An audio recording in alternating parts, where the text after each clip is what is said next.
More developing political news tonight. Arizona senior Senator Kyrsten Sinema says she is leaving the Democratic Party and will now become an independent.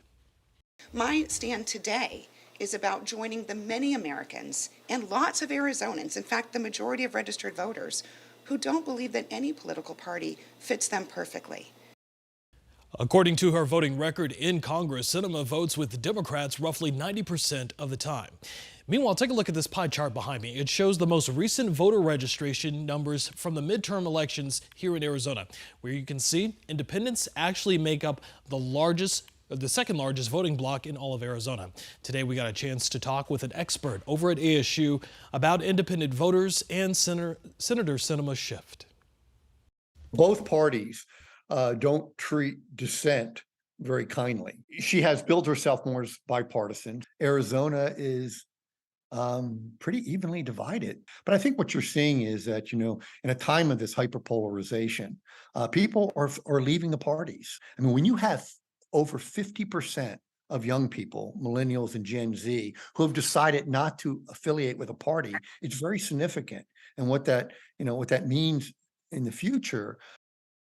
Now, Kyrsten Sinema will join a very small group of independents in the Senate. There's only 3. Team 12's William Pitts explains what that means for Sinema and for the Senate. Kyrsten Sinema says she's had it. I will not be a part of what I consider to be an escalating tit for tat, the angry rhetoric, the desire to get one over on the other party, the desire to punish each other. So she's leaving, not the Senate, but both political parties. I think that good people who have different opinions can get along and work together. Sinema says she doesn't fit in either party. Friday, she announced she would be an independent. There are now 3 independents in the U.S. Senate. There's Bernie Sanders, Angus King, and now Kyrsten Sinema. Now, Bernie, you might recognize him. He's from Vermont. He ran for president a couple of years ago. He had some association with some small parties early on, the Liberty Union and the People's Party.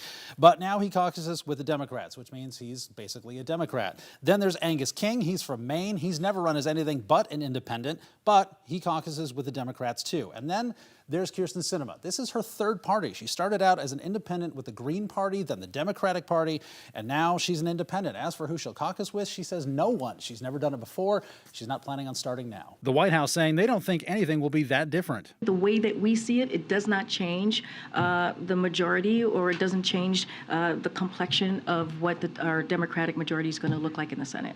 And when it comes to voting, that's probably true. Here's what's happening to the Senate now that Kyrsten Sinema has switched parties. This is what the Senate looked like yesterday. 49 Democrats and 49 Republicans. And right here, 2 independents that basically hang out with the Democrats all day. That gives the Democrats 51 seats. But today, Kyrsten Sinema switches parties. That yellow dot right there, that's Kyrsten Sinema.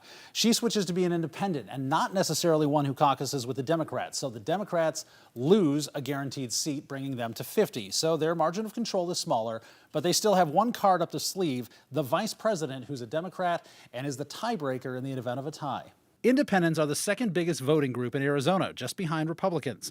Not aligning herself with either party could give Sinema access to more of that voting bloc and keep her in position as a key swing vote in the Senate. William Pitts, 12 News. We'll, of course, continue tracking the latest developments from Senator Sinema's office, and we'll have continuing coverage all evening long on TV, online, and our free 12 News app.